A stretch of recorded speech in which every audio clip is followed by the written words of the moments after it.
नमस्कार किसान भाइयों, जेडी न्यूज यूट्यूब चैनल में आपका स्वागत है। मक्का के किसानों को मिली बड़ी राहत। न्यूनतम समर्थन मूल्य पर मक्का की खरीदी करेगी एथनॉल कंपनियां। जी हां, किसान भाइयों, आपको बता दें कि इन दिनों मक्का के भाव 1000 से 1500-1400 रुपये प्रति क्विंटल के आसपास ज़्यादातर किसानों को मिल रहे हैं। लेकिन इसी बीच मक्का की खरीदी को लेकर बड़ी खबर आ रही है। एथनॉल कंपनियां किसानों से न्यूनतम समर्थन मूल्य यानी एमएसपी पर मक्का खरीदने पर सहमति जता चुकी है। यानी एथनॉल कंपनियां किसानों से 2400 रुपये प्रति क्विंटल के हिसाब से मक्का खरीदी करेगी। मुख्यमंत्री के पत्र के बाद वह मुख्यमंत्री के साथ एथनॉल कंपनियों की बैठक में बड़ा फैसला लिया गया है। जी हाँ किसान भाइयों, आपको बता दें कि कर्नाटक के मुख्यमंत्री सिद्धारमैया के साथ एथेनॉल कंपनियों के अधिकारियों की बातचीत हुई। अब राज्य की एथेनॉल उत्पादक कंपनियां मक्का की फसल को न्यूनतम समर्थन मूल्य खरीदेगी। यह अहम निर्णय मुख्यमंत्री सिद्धारमैया के साथ हुई बैठक के बाद राज्य की एथेनॉल उत्पादक कंपनियों ने लिया। उन्होंने किसानों से मक्का न्यूनतम समर्थन मूल्य खरीदने पर अपनी सहमति जता दी है।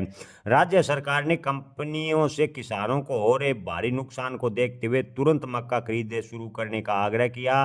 सरकार ने साफ कहा कि बाजार में मक्का के भाव एमएसपी से आधे चले गए हैं, जिससे किसानों को गंभीर आर्थिक संकट का सामना करना पड़ रहा है। इस साल कर्नाटक में मक्का की रिकॉर्ड बुआई हुई है और रिकॉर्ड बुआई के अनुसार उत्पादन की बात करें तो 54.74 लाख मैट्रिक टन मक्का का उत्पादन का अनुमान है। अधिक पैदावार के कारण मक्का के भाव की बात करें तो कर्नाटक ही नहीं पूरे देश भर में मक्का के भाव काफ़ी कम है।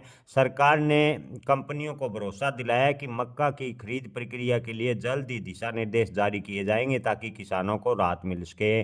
बैठक में एथनॉल कंपनियों ने अपनी सीमाएं भी सरकार के सामने रखी। कंपनियों ने बताया कि केंद्र सरकार ने कर्नाटक में एथनॉल उत्पादन की सीमा 26.3 करोड़ लीटर तय कर रही है, जिसके लिए करीब 7 लाख मैट्रिक टन मक्का ही उपयोग लिया जा सकता है।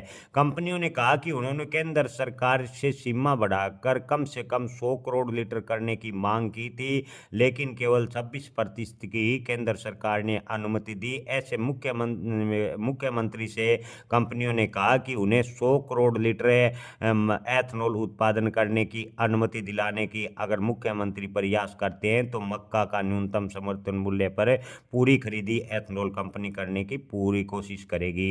एथनॉल उत्पादन की लागत बिक्री मूल्य से अधिक है, जिससे न्यूनतम समर्थन मूल्य पर खरीद पाना कंपनी के लिए मुश्किल जरूर है। मुख्यमंत्री सीतारमैया की पहल के बाद न्यूनतम समर्थन मूल्य पर मक्का खरीदी का रास्ता साफ हुआ है। इससे कर्नाटक के लाखों किसानों को थोड़ा लाभ मिलेगा, इसकी उम्मीद है। बाजार में मक्का के भाव की अस्थिरता देखने को मिल रही है, उसमें कुछ स्थिरता आएगी। बैठक में कानून एवं संसदीय कार्य मंत्री के पाटिल, कृषि मंत्री चालू व रायस्वामी व आबकारी मंत्री बी थिम्मापुर भी मौजूद रहे। दोस्तों, आपको क्या लगता है, क्या कर्नाटक के मुख्यमंत्री सिद्धारमैया की एथनॉल में बैठक के बाद कर्नाटक के किसानों को कुछ लाभ मिल सकेगा?